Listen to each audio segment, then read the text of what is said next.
علیکم، میں ہوں افشاں زکی، آپ دیکھ رہے ہیں نیوز پاکستان .tv۔ آئیے نظر ڈالتے ہیں اب تک کی کچھ اہم خبروں پر۔ پاکستان نے پہلے T20 میچ میں بنگلہ دیش کو 5 وکٹ سے شکست دے کر سیریز میں 1-0 کی برتری حاصل کر لی۔ شعیب ملک 58 رنز کے ساتھ ناقابل شکست رہے۔ احسان علی اور حارث رؤف کا شاندار ڈیبیو۔ مشیر اطلاعات ڈاکٹر فردوس عاشق امان نے ٹرانسپیرنسی انٹرنیشنل کی رپورٹ کو جانبدار قرار دے دیا۔ کہا رپورٹ شفاف نہیں، اس پر تحفظات ہیں۔ رپورٹ کو مسترد کرتے ہیں۔ رپورٹ میں کہا گیا کہ مسلم لیگ نون کی حکومت میں سب سے کم کرپشن ہوئی۔ اس کا مطلب یہ ہے کہ یہ رپورٹ فیئر اینڈ فری نہیں، اس رپورٹ کو کوئی نہیں مانے گا۔ صدر مملکت کی منظوری کے بعد چیف الیکشن کمشنر اور ممبران کی تعیناتی کا نوٹیفیکیشن جاری۔ سکندر سلطان راجہ 5 سال کے لیے چیف الیکشن کمشنر مقرر۔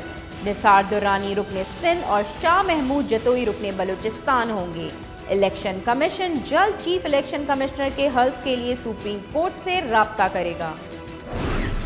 ہم عثمان بزدار کی ٹیم نہیں، عمران خان کی ٹیم ہے۔ تحریک انصاف کے ناراض رکن سردار شہاب الدین کا بیان۔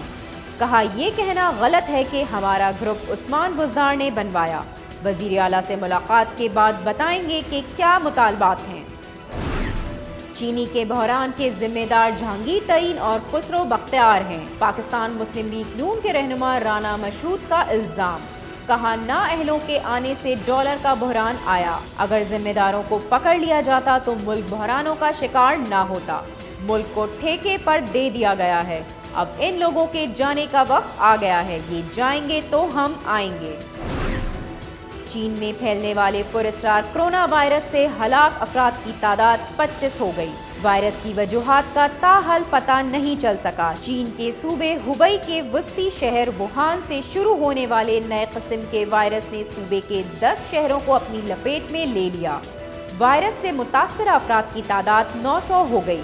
دارالحکومت بیجنگ میں بھی چین کے نئے سال کی مناسبت سے اہم ثقافتی پروگرامات ملتوی کر دیے گئے۔